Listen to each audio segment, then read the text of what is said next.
Thank you. As Dr. Whittingham said, I'm presenting my chapter or presentation, which was published as the in this collection of articles, The Gospel in Islamic Context, Function and Content. The topic of my chapter and presentation was Colloquy of God with Jesus, New Testament Parallels in an Early Collection of Sayings of Jesus in Islam. I will start for the blessing and also for the occasion with this verse, which is what Jesus says. And then it says, uh, Jesus says, Peace to me the day I was born and the day I die and the day I'm raised alive. This is Quran chapter 19, Surah Maryam, verse 33. Mary. Uh, look, I maybe not. I forgo the abstract because I guess you have read it, but I will explain it when I'm going to go through that. But generally, this is the publication. Mine is chapter 6, and then kind of maybe I give you the background. Uh, I was interested in personally. Maybe I remember from 1998 or earlier the sayings of Jesus in Islamic literature, especially Shia literature. I'm from Shia Hadith, maybe we have to call it, which I'm coming from that background. And then around late 1990s, Professor Mohammed Legenhausen, published an article. Now he called him Hajj Mohammed Legenhausen, but he was the faculty at Texas, I think philosophy. He had some Marxist bent and Catholic Marxist, but then he moved to Iran, he became Muslim, and then he's teaching over there. But he published a series of articles, The Word of God, in the journal at Tawheed in English. And then it was a selection of these narrations, which later on with the Mahdi Muntazir Aghaim, they made it complete. I think this book nearly is a complete selections of narrations from Jesus in the Shia main hadith collections. And then so I was interested in that. I read it, I copy kind of in scan it, and sometimes even email later on. One question I was puzzling from early that time, there were not many discussion about the life of Jesus, what they did, like the gospel they have. He went there, he was doing that. Mostly was ethical wisdom or pietic narrations. And one question I had of myself was, for example, regarding the Joseph carpenter, whether because most of Islamic sources are very silent on him. And then those kind of questions, and you don't see much. Kind of, I will see. We don't see in Islamic sources. So I was interested in it. And then during the same time, uh, really close to that, Professor Tariq Khalidi published his collections of uh, hadiths in or sayings in Islamic literature from Jesus. So he called it Muslim Jesus, Muslim Gospel. And then, but he was mostly Sunni background. His collections are mostly from Sunni sources. A few Shi's are there, but it's not really exhaustive. And then overall, the Shi things are much greater than the Sunni ones. And then we go through some similarity and differences. I've gone through the paper. And then later on, there is an influential person in Iran, his name Ayatollah Muhammad Reishari. He is publishing many collections of hadiths. It's not, for example, from the first Imam, second Imam, third Imam. He want to collect all the sayings and publishing one collections. He has one very influential book, Mizanul Hikmah, of collection of hadiths, which is translated into English, Scales of Wisdom or something. Very good translation is what Hardage found. Then this is what he published regarding Jesus, and he called it Hikmatname, the letter of wisdom, a book of wisdom, which is kind of so the same way he did it for example, of the Prophet Imams. Then he collected the sayings which he find from Jesus in the both Shia and Sunni sources, and he published in one volume in Arabic and Farsi, called it Hikmatname. So these were present when I started to do my work on, I think, summer 2020 for the CMCS meeting. And that's kind of take it out from there. I just give this background. instead of introduction. So look, so it's like this is kind of now the presentation. Hadith collections of the early Islamic period include a sizable portion of material pertaining to Jesus. And in addition to direct selection from canonical gospels, there are not that many, but there are a few, especially Sermon of the Mount always was attractive. These materials include word preaching, supplication, conversation of Jesus, stories and anecdotes of his life, his mother Mary, his life, and sometimes disciples. So it's mostly like that. These sayings generally from literary and linguistic point of view are these things from the literary and linguistic point of view are relatively well crafted. That means they have been polished. They are not. They must have been, or if they were oral and recorded, they must be have been going somehow polished and collected. And collectively have been called Muslim Gospel by the Tarif Khalidi. Uh, the one I'm focusing on is a special unique class. Besides being Shi'i, it is a colloquy that God is talking to Jesus, and that's a unique form that God is talking to Jesus, and only Jesus answers one or two times. This is exceptional. These class of hadiths, which are distinct from Quran, which is God is talking, but they don't consider it to be part of the Quran, is called divine utterances or hadith Qudsi. It is a genre for itself. People have collected, for many different topics, and it's not small size. But regarding Jesus, we have a few. This is the longest one. But as we will see, actually, uh, this maybe have not been the original of all those sections coming in these collections, because we find different versions in them that Jesus is talking.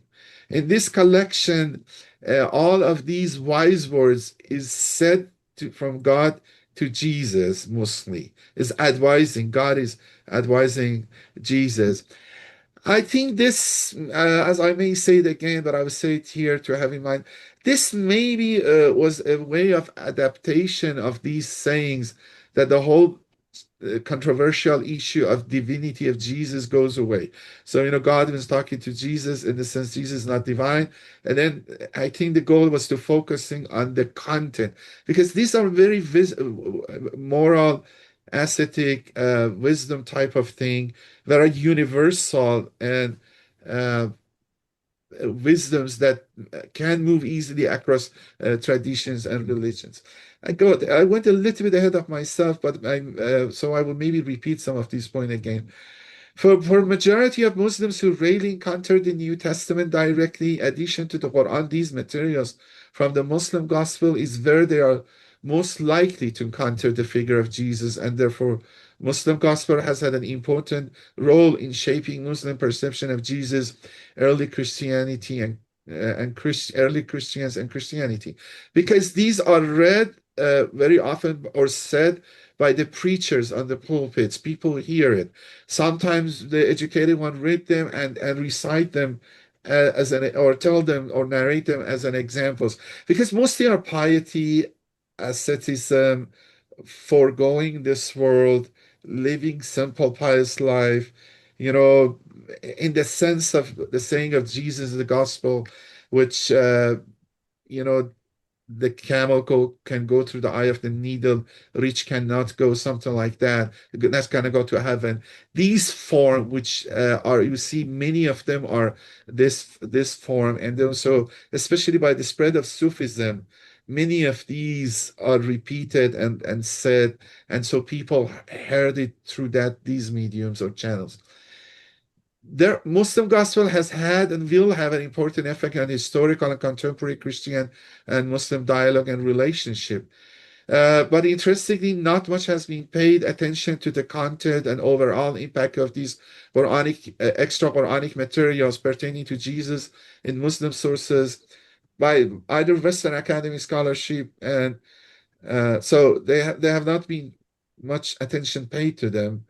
Okay, why it is not, one reason why people have not paid attention. These are not small too, and then we said they are important. And one reason for this lack of attention, maybe the Jesus which is portrayed in some portion of these Muslim gospel is very close to the Islamic image of Jesus, which is a prophet. E- E- Even to the level that in some instance he became a Muslim prophet, that on occasion even reciting the Quran or Quranic ideas, praying to the Muslim manner. This is the extreme one, and going on the pilgrimage to Mecca. Not all are like that, that become too much Islamicized, but generally they are, you don't have peculiarities of Palestine or Christianity kept in them. It's a very general, universal, moral, ascetic Jesus. Uh, so, but the Muslim gospel, neither in the sources and nor in the image of Jesus, a monolithic. And one main source of the Muslim gospel, which, as I was emphasized, was the rich wisdom tradition of the Near East, which itself was influenced by Hellenic and Iranian civilizations, but also Christian sources, including Gospels, canonical, extra-canonical uh, books. The Muslims of the first century were generally receptive to the religious material of Judaism, Christianity, and the other great religions of the new Muslim empire, provided they lay within and are not contradictory with the conceptual framework that Islam had already laid out for itself. So when is adaptation happen, adoption happens, adaptation also a little bit comes to it that doesn't contradict. Some sharp corners are taken away, and then there were many converts from Christianity or Judaism or maybe Zoroastrianism that come into Islam, and sometimes they bring the knowledge, the wisdom they have, they find similarities, and also Muslims were very much interested to get extra information about the Quranic stories, about the biblical prophets from outside, the feeling, the details, so that this kind of extra Quranic, extra Islamic literature attracted them naturally. Now, there is some features in this Muslim gospel, and there is some difference between Shia and Sunni. Could be interesting and attractive. Muslim gospel can be divided in two categories of apocalyptic and biblical. This is mainly the Sunni one, but still is a good division. So and then the first category, apocalyptic, is related to the scatological role of Jesus in his second coming and the end of time. In this role, Jesus is accompanied with Mahdi, Islamic Messiah. It's a widespread belief that Jesus will have a second coming, and then actually in Islamic tradition he become Messiah because of this, not the first time on the cross, but his second coming really become Messiah. But he will be accompanied by Islamic Messiah, Mahdi. And then they have, each of them have a counterpart. One is called Antichrist or Dajjal, and the other one is called Sufyani or something like that. So this apocalyptic is important, and it's become more important by recent events.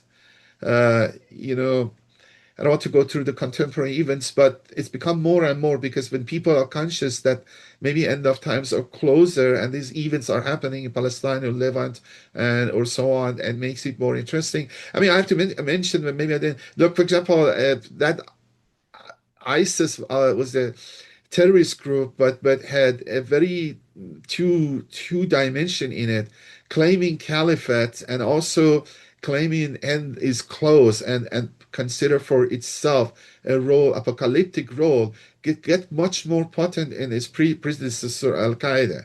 So, and then good or bad in many of the cultures, people, Jews, Judaism, Christianity, we see that apocalyptic sentiments are on the rise. In the biblical category, the Christian and non-Christian reader will recognize a figure who is neither the replication of the Jesus of New Testament, but nor the repetition of the Quranic figure of Jesus, but who draws from both and reflects the nature and teachings of both. So the biblical, you see it more closer to New Testament.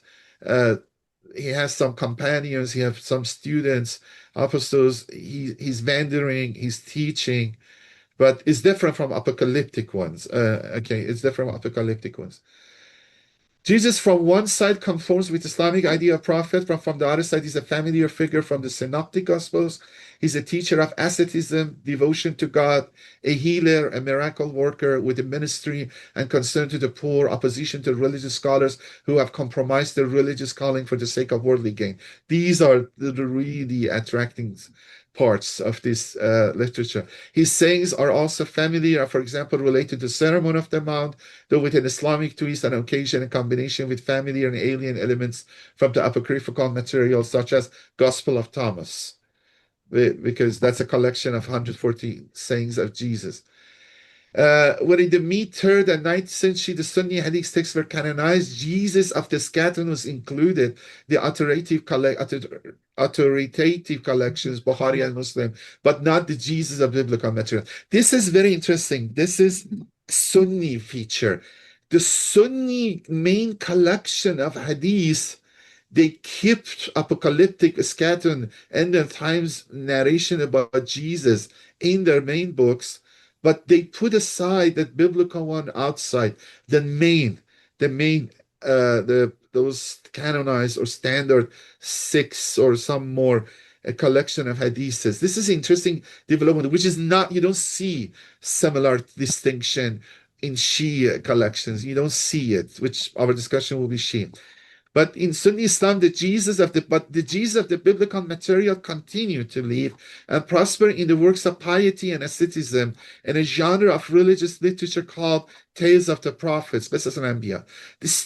They survive, but not as in the main book of collection of hadiths, but more in the stories of the Prophet or the book about asceticism, which he became an ascetic moral exemplar.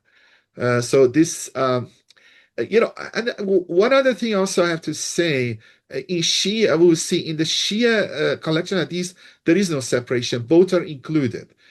Biblical Jesus or eschatological or apocalyptic end of times Jesus stories are both are in the canonical or standard or the important collections, but it's still the emphasis is more in the Jesus as the leader of asceticism, a moral exemplar. So in one sense is a distinction and emphasize. In Sunni main collection, the end of time role of Jesus is emphasized, uh, and although as a prophet, not as a divine person, but as a prophet fighting Antichrist, Dajjal, or so on. But in Shia tradition, they kept both, but the emphasis is the biblical Jesus, which is an ascetic and moral exemplar. In the Sunni Gospel, the earliest saint stories, about 85 of them, mostly belong to two major collections of ascetic literature, Kitab al-Zuhd wa Raqa'iq of the Book of Asceticism and Tender Mercies by Ibn Mubarak, which it is very early, late 2nd century, and Kitab al-Zuhd by the Book of Asceticism by Ibn Hanbal. Okay, he's much more influential. He's essentially kind of the founder or shaper of the Sunni Islam as we know it. It's 240. It is a mid-3rd century after Hijrah. The collected sayings generally fall into four basic groups. So these are the one collecting the more biblical one. So it's not among the standard Sunni collection of hadith. The collected sayings generally fall into four basic groups: sayings with an eschatological import. They have some still quasi-gospel sayings, ascetic sayings, and stories, sayings which appear to echo intra-Muslim polemics. So this is an interesting thing. Sometimes you get testimony of Jesus to support Islamic view. Say, okay, look, even Jesus, I find this narration of Jesus which agree with our view. So it's kind of these are the four type of sayings we see. But the Shia sayings of Jesus on the whole do not differ much in spirit in Sunni sayings. Shia most authoritative hadith collections such as Kafi include materials related to Buddha scattering and biblical Jesus. One unique feature of Shia gospel is its emphasis on similarities between aspects of Jesus' life and the life of some imams. So this is another unique dimension, which especially the third imam similarity to Jesus, or yeah, this and then also the 12th imam. Shia tradition about Jesus are also preoccupied with the question of the spiritual successor to Jesus, reflected in several references to Simon the Peter. Yeah, the other dimension, which is we do not have it much in Sunni tradition, is succession to Jesus. And also James Tabor and a few other people have mentioned also Klaus von Stosch, Klaus, I think is first name, uh, that the issue of the caliphate imamate and also in Christianity, the the kind of rivalry or not a very amicable relationship between family of Jesus, represented by James and the leader of the church in Jerusalem and the Paul. And then, as we see in the book of Acts, we saw a similar thing in the early Islam. The second caliphs and the family of the prophet, represented by Ali and his uncle Abbas. There were some tension over there. And then some people have said we see similar tension there in early church too.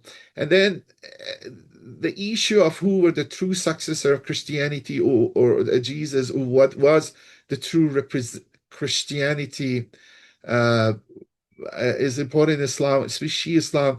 Sometimes they assume Simon the Peter uh, is the successor of Jesus, but I kind of personally have worked on this. I think more probable, instead of Simon Cephas or Simon the Peter, is Simon the Clophas, which may be the brother of James, or what Bible called brother of the Lord, could be cousins or brother-in-law, which I don't want to go through that, but this issue this is a big topic itself. But this issue, yeah, is much more, important in Shia tradition. References to the ceremony of the mount are also well attested in the Sunni gospel, but this part of Jesus' teaching seems to have been even more central to Shia narrations. So let's go to ours. Among the Shia Hadith corporea, the one we want to discuss, there is a unique and relatively long report in the form of colloquy or admonition of God to Jesus. The most complete version of this report is uh, survived in Al-Kafid, which is the most important Shia collection of hadith in the 4th century, and beginning with the title, the hadith, that with which God has instructed to consult Jesus. Hadith Isa ibn Maryam Fima Vaz Allahu bihi Isa. So this is the big title he had. The hadith consists of about 8 subsections, uh, if following that Rayshari book, but if you look it carefully, which I think I did it, and I believe it is the case, is 83 sections, and then 44 really should be divided to 2 parts, and 72 sections, 72 divided 2 parts, and this section 72 is unique. We'll come back to it. All sections except 72A, which is about 1.5 page, are short. So you see there are 83 sections, and all of them are short, are mostly 1 to 3 lines, and not longer than 5 lines. There are basic moral teaching, wisdom, some parables. One feature, for example, in the Quran, we don't find parables of Jesus at all. In one of the Hadith literature, we don't see Jesus says parables. That's surprising, but which is because that's his style of teaching. So there you don't see parables. But this 72A is very long, 1.5 page. It is, we'll see, it is inserted in it, or is placed in it, to a little bit Islamicize uh, the whole collection of 83. The other ones, you don't see it explicitly Islamic or even Shia. There is nothing, the whole hadith explicitly Shiite, which is again to surprise you. We have other hadiths from Jesus or something related to Christianity which emphasize the Shia view, but here we don't. And this is the only one which somehow uh, vindicate or support the Islamic theological view. And you can see it's the longest one too. But I will repeat some of this maybe later on. The hadith is classified as Hadith Qudsi, I said, as divine utterance because God is talking throughout this colloquy. God is the speaker. Jesus asked one brief question toward the end, in the beginning of this section 72a, which is distinct from the whole hadith. All the sections, with three exceptions, are started with the phrase, "Oh Jesus." So I'll start, "Oh Jesus," God is talking to, "Oh Jesus," and a new message is coming. Section 42 and 43 start, "Oh Son of Mary." Section 72a, which is again that unique section, "Thus I charge you, O Son of Mary." So is a longest one in the sense. This hadith with nearly exact wordly, with a different but complete chain of narrators, also narrated in Sheikh Saduq al-Amali. Okay, this is important. We have them two collection of hadith in Shia. The wording is the same, but the chain of narrators are different. Look, narrators here is a little bit the word you have to be careful in the hadiths. They write it down and study it from the previous master if the chains are correct. So it's not just orally hearing. The Shia hadith transmission from the get-go was although started later in the Sunni one, was written, and because some unique situation for Shia hadith. But it means they go and take the hadith, recite it for, or read it, or study it for the previous master, and then going forward. But the two chain shows the branchings happen, and because also geographically a little bit they were separate, the two main collections. A selection of the hadith without any chain of narrator under the title Munajat Isa, or the Colloquy of God with Jesus, the name we choose, is also reported in another book in the Shub al-Harrani, Tuaf al-Uqul, Masterpieces of the Intellect. This Harrani, you have to notice, didn't so is the third book, but doesn't have all the 83 sections. Has only 43 sections of 83.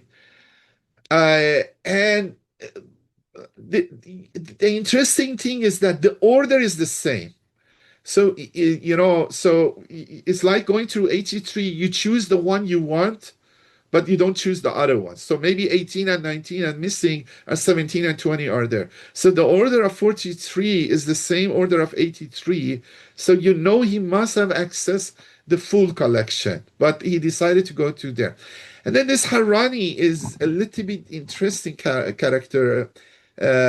His book is very influential, and is interestingly, he has uh, a book with a collection of the sayings of the prophets, all the imams, and then a chapter from Jesus and Moses, and one from Gospel. So he as we'll see, he has produced a unified collection of sayings of is anthology, like Abrahamic religion anthology, but he did it 1,000 years ago. This is the 4th century. It's very ahead of time. The point is that for a long time, Shia scholar thought he's 12er Shia. The Shiism common in Iran and dominant Shiism. But recently during the Civil War, there were always some question where his book has come from. His book is very popular. I don't have time to go. It's very nicely selected. The selection are interesting, and even a famous intellectual, more lay intellectual in Iran was recommending people to reading that. But I'm saying in the during Civil War of Syria, Alawites, which dominant ruler, the previous government, Assad government, they published all their collections of hadiths because they were usually secretive society. And then it came out that without doubt now that Ibn Shubba Harrani was Alawite because they were offshoot of a branch coming out of Shia, 12er Shia, around 11th Imam or 12th Imam. And then his other books are explicitly Alawite and radical, or sometimes they call him extremist Shia. But this book you don't see. But now if you look at carefully, okay, you see some sign of it, some sign of it. And why is he interested? Because they're living in Syria. This Ibn Shubba Harrani also lived in Syria. And then there were many Christians over there. And also generally the Alawites and Ismailis in Shia Islam, were open more to figurative, allegorical interpretation, and also more open to Christian sources. And I think influenced by some Christian trends and so on.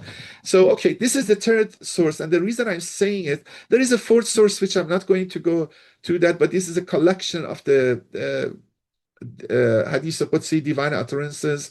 But uh, okay, I, I will come back why this third source by Ibn Harrani is important when I'm reviewing the previous work.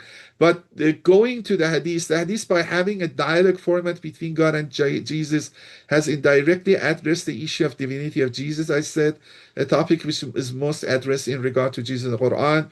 Servitude of Jesus emphasized in a couple of instances. There is no reference to crucifixion, resurrection of Jesus. Nearly all the sections are either quasi-gospel or ascetic sayings. The modeled like gospel and ascetic saying or extra-canonical sayings, but they're all ascetic, moral. This is the time. Just say, yeah, I think I have it. Let's go for it. Sorry. Okay. There are no parables. Okay, sorry. There is no parables in Quran. There is no parables here too. There is no parables here too. Okay, there are some explicit Quranic themes in regard to Jesus or piety, but with the exception number 72, no section is specifically Islamic. Emphasize on virtues of patience, humbleness, the concept of mercifulness of God, and also acts of remembrance of God and being merciful to poor and weak are common repeated themes. Although this is a hadith narrated in a few Shi collection hadiths, there is no specifically Shi element in the whole of these hadiths of 81 sections. That is surprising, and because although Kolani, the first collector, the most important one, put it in the eighth volume. The eighth volume is a little bit hush hush. The ones where he's not 100% sure where to put it or whether the authenticity, but he felt they're interesting. He want to keep it. So a little bit is call it the garden or I've had yeah his book. I mean some kind of like a garden. We have different type of flowers, different fruit, tree fruits, or so on. A mixture of combination of things. Uh, in Al-Kafi, there is at least one other divine utterance related to Jesus with clear she themes. So the same book has another divine utterance related to Jesus, very similar, but this time has lots of she themes on it. And again, we'll see soon, the main narrator of our hadith, which we'll see to it, is among the chain of narrators. This Ali ibn Asbat is the name which we find in the chain of narrators, the common name. The first collection was Kolaini. We have two of the collections they give their chain of narrators. This Kolaini, and then the other one was Al Amali of Saduq. And you see there are different chains. I'll just couple maybe these are very detailed. I skip, but the common name is Ali ibn Asfad. This common name is important in those who have know a little bit uh, uh, hadith studies, especially after Morky's Harold Motsky's work. That which is called Islam Math analysis. You go to the chain of documents, and you go also to the text of the hadith, and then that common link is the one you can be sure, or at least probable, the hadith is generated from him. It doesn't mean it's authentic necessarily.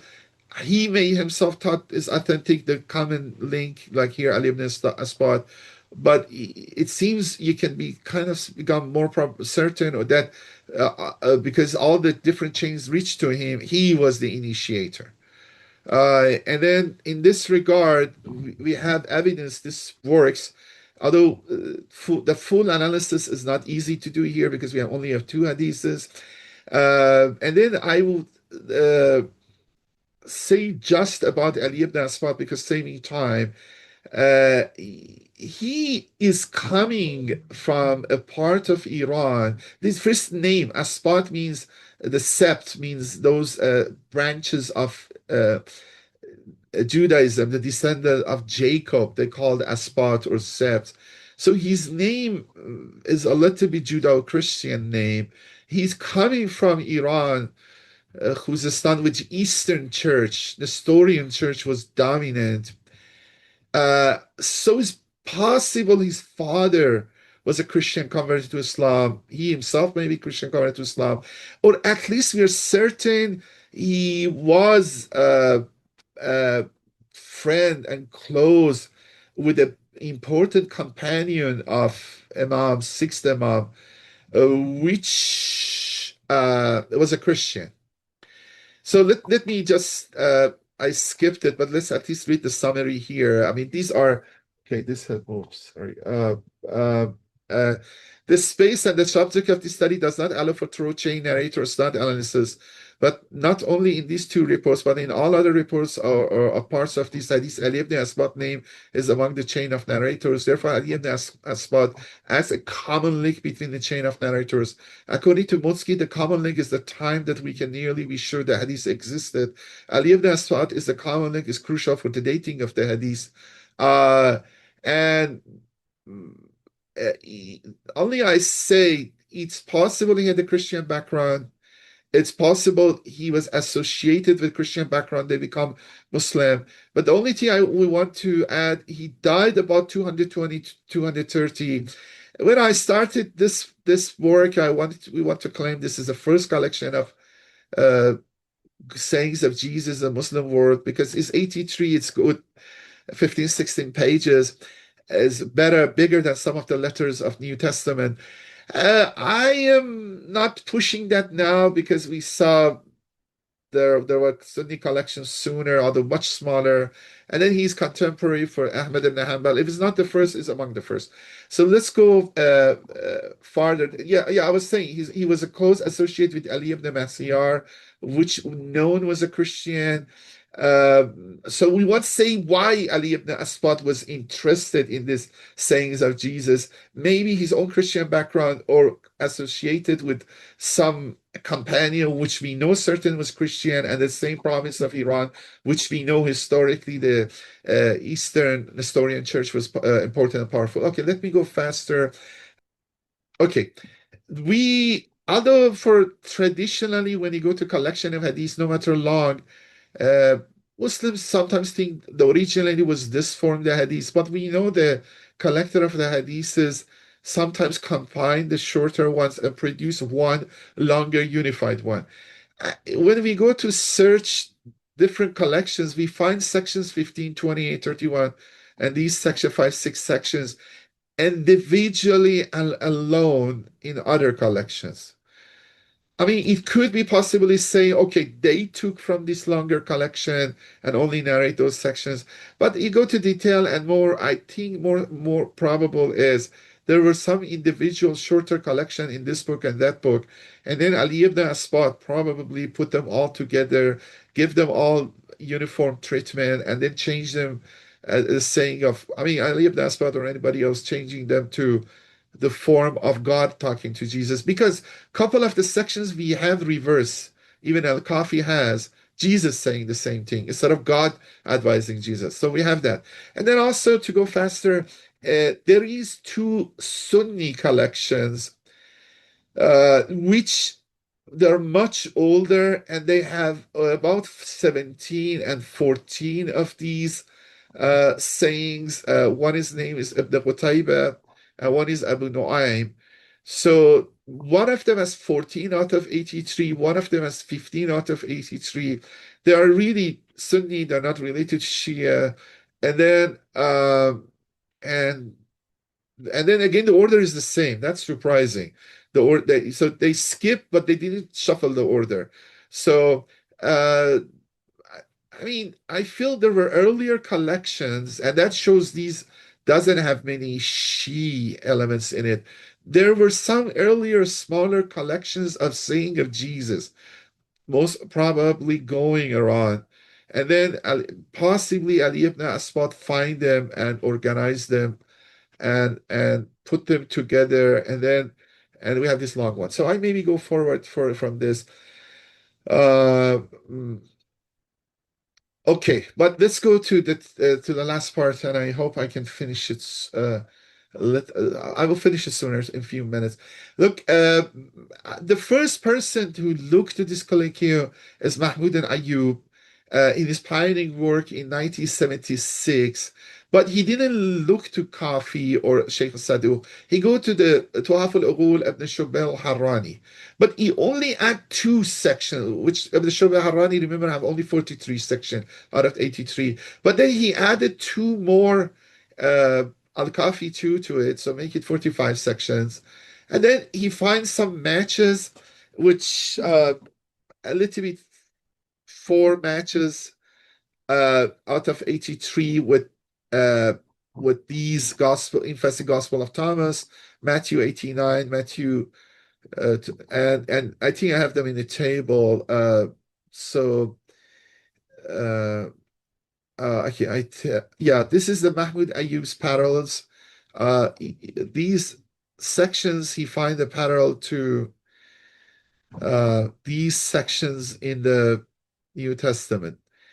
We decided, when I started, I decided, okay, let's go to the full version of the Hadith and let's see whether we can expand what Mahmoud Ayyub was doing. And but the point I had to do, because I have the Arabic text of the Hadith, but searching Arabic was hard. And then we know the New Testament, Old Testament were not translated yet when these hadiths were collected. Around that time being translated, around that time. So any Arabic translation we have is modern. I mean, I could have done honestly Arabic search, but it was hard to do it, and the search engines were not as good. Now we have much better situation. So the search was in English. So I go to the English translation. I find a good important phrase like mercy or piety or whatever. And then I go to all the English translations and I try to see whether I find a match. And then, but the database I used for English translation was very vast. You know, nearly all the English translation were there.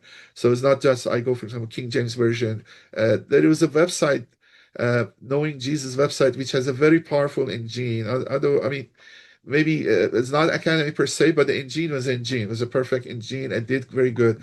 So I was able to expand uh, uh, and find much more matches. But before showing you the result, I want to at least give you the summary of Mahmoud Ayyub work, which is a pioneering. I mean, nobody after Mahmoud Ayyub, which is did in 1976, one of his early works, nobody has looked at this. This text consists, but Ayyub described this hadith. This text consists of a great variety of sayings and little ceremonies attributed to Jesus. A large number of them are either taken directly from the Gospels or written with the Gospel as model. So this is his conclusion was. And then I was thinking, okay, what to do, go further. Look, these are what Mahmouda you find. I think these are good matches, probably parallel, and I've listed what are the matches are, which verses. I mean, I searched New, Old Testament, Apocryphal, anything I can get that English translation. Then these ones are possibly parallel, not as clean. These are very weakly if you want to stretch it. And then I didn't find any parallel here. And then that 72A, which is definitely Islamicized one, is not, but the other ones also I didn't find. So we can say maybe 40% I was able to find a match. And then I can show you, for example, uh, some of them. For example, this hadith says, "Oh Jesus, wake up at the hours of neglecting and give your decisions for my sake with subtle wisdom." The Thessalonians says, "So then let us not be like others who are asleep, but let us be awake and sober." Okay, the concept is there. But or this one, some are closer. I have to go ranking one. Although the one I have put here is the one, the probable ones. I didn't list back who they use. So this one, oh Jesus, adorn your eyes with the touch of sadness, with the wane, uh, foolish. When sorry, adorn your eyes with the touch of sadness when the wane laugh. And then Luke, we have, vow to you laugh now, for you will mourn and weep. And James, give mourn and wail, change your laughter to mourning and your joy to gloom. But you see two things. First, they're not exactly the same wording. Although maybe because I'm using translation, but I really doubt if you go Arabic, and I will tell you Aramaic or Syriac will be exact wording. The concept was there, but even you see this Hadith version one is polished, is literally is not so rough or simple. Is really worked out, and I think these are the wisdom sayings were circulating, and new circulation. Some adjustment has happened by passage of time, but the concept is there. But the shape and the wording may be adjusted and gone. So, and then I'm saying this thing we are looking with and the wisdoms are very fluid. We know going easily from the other culture to other culture, they're accepted. Maybe next one, and then I go faster. Oh, Jesus, how numerous are the people and how few is the number of the patient? The trees are numerous, but those that are good among them are few. But do not be deceived by the beauty of a tree until you taste its fruit. So it's a combination of sayings. And then Luke says, no good tree bears bad fruit, nor does a bad tree bear good fruit. Each tree is recognized by its own fruit. So you can see in the paper, I have few of them listed, so I save time. I had listed all of the 83 sections and all the matches in the appendix, but we couldn't because it became too long. We couldn't publish it. If you want, I can send it to you. And one of the interesting things I would can say the match with the uh, James a letter or book in the New Testament. That was very surprising because it's a small one, 6 pages. So let's see, for example, this one. Oh Jesus, say to them, draw back your hands from illicit gain and stop your ears from listening to the curses and come near to me by your hearts, for your appearance doesn't not appeal to me. So this is number 68. And the Gospel of James, Epistle of James says, come near to God and he will come near to you. Wash your hands, you sinners, and purify your hearts, you double-minded. Uh, and I think we'll see people have worked on Gospel of James, Epistle of James, and then you will see the similarity with the Quranic similarities. And then it's interesting, it's a very simple, a short letter, but if we list the teachings of Jesus, about 300, you find 30 of them listed over there, although we don't find as many, for example, the letters of Paul. And then you find few verses of the Quran similar, like the idea, don't say I would do something except saying God willing, or some ideas about wisdom. So it seems people felt, and it still is like that, the Gospel of James, I'm saying Gospel, Epistle of James is somewhat has less Christology in it, which is easier to accept it or adapted and adopted by Muslim tradition. Okay. Okay, I have listed here. It is in the article, so I don't bother you much. I have the parallels here. Uh, I have to say future research and then conclusion. Okay, look, that time I didn't have honestly the idea, and I didn't have a very positive looking into the idea of Syriac literature because of the controversial work by Luxembourg. But I think we have Dr. Galadari here or other. I was starting this. I didn't have the ability, but I didn't have the positive view too. But I have changed. For example, the work of Saghib Hussein, his thesis, which he did in Oxford, Wisdom in the Quran, and other books. There are a couple of dissertations changed my one.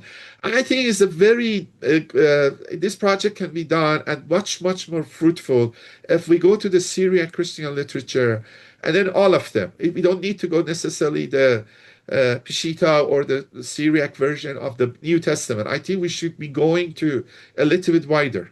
All the genre of the homilies, I don't know, all those Ephraim, Farhad, all those big guys, uh, the teaching songs, hagiography, chronicles. Now computers and AI allow us to do wisdom literature. We know because this is mostly advices of wisdom literature. I mean, maybe we have to look also wisdom literature, apocryphal wisdom literature, or Jewish wisdom literature too. I don't know, Enoch, Book of Enoch, stuff like that.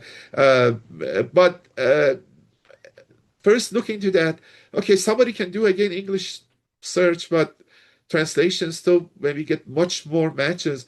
But I think if they go to now to the Arabic word and then going matching Syriac cognate or Aramic, I mean, if you have the Syriac one, I think the result will be much, much more.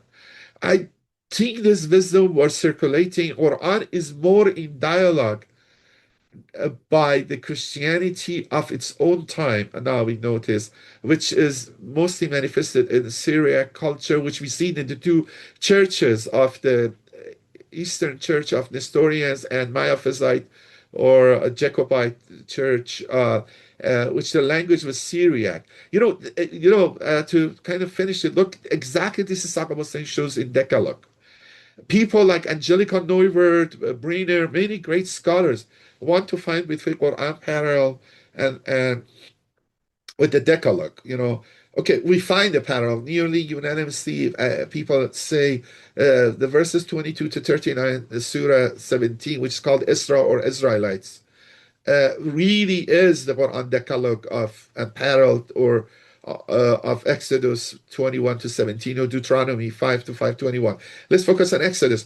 But the differences, but even clearly people argued Quran was aware of Decalogue and very consciously put his own list on par and in front of that. And then you have two other places we can say, one other place he has his summary list, and one other one I think is giving his summary of Decalogue. I mean, clearly said, but his differences. And then Saddam Hussein shows by passage of time, even Jewish and especially Christian, especially Syriac tradition, you see the change. They don't change Deuteronomy, but they emphasize is in some other factors when they're discussing these moral teachings. In the Quranic version, for example, Sinaitic concept is less ritualistic, like Sabbath is not listed. So you see a more continuum. If you jump from Old Testament Decalogue to Quran, you see two spectrum, two line, two sharp distinction. They are similar but different. But if you go to continue that you find it in the Church Father works with Saddam Hussein shows on chapter 7, I don't know, I think it's the thesis. If you list what is the Church Father says, and what is the mindset? A mindset good universalization, rationality, less ritualistic, more moral, natural law, and also less depending on seniority context, but generally a meek without context, then you can see the transition. I think these wisdoms are like that. If we don't necessarily search it in New Testament, Old Testament, we go to the middle literature, we can find it. Okay, I would say the summary, this study by focusing on the history of composition of this unique and one of the earliest collections of saying Jesus Islam shed some light on the more general question of the transmission and integration of biblically related material in Shia and Islamic traditions. One conclusion of this study is that the sayings in the Muslim gospel, at least the early ones, more than being outright fabrication, I really believe they are not. These are because there are wisdom in it, piety in them. There are really something in them. That being outright fabrication, either New Testament related, that is, they could among the first oral or written Arabic translation of New Testament, or they have the roots in the general wisdom and ascetic literature in circulation in late antique Near East, which were heavily influenced by Christianity and reflection of late antique Near East Christian culture and beliefs. Muslim gospel is very important for any Christian Islamic study. The Islamic Jesus portrayed in the Muslim gospel is a compound image, filtered and transmitted in a particular environment. But even we think of him as an artificial creation, but as the saying in the Hadith in our consideration clearly demonstrate, he has a mixed flavor, both Christian and Islamic. As Khalidi states, this compound image is a rare or maybe unique example in which one religion borrowed the icon of another religion in order to reinforce its own piety. This adaptation of the icon of the other has manifested nowhere more clearly than in the Muslim gospel. Therefore, this gospel should definitely be of interest to historians of religion interaction, especially the Center of Christian Muslim CMCS Center, because this is its mission.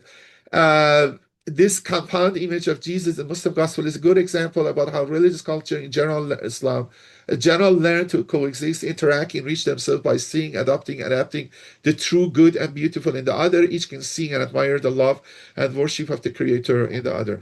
Thank you for your patience. Sorry to take a longer time. I stop here the presentation and happily answer your questions.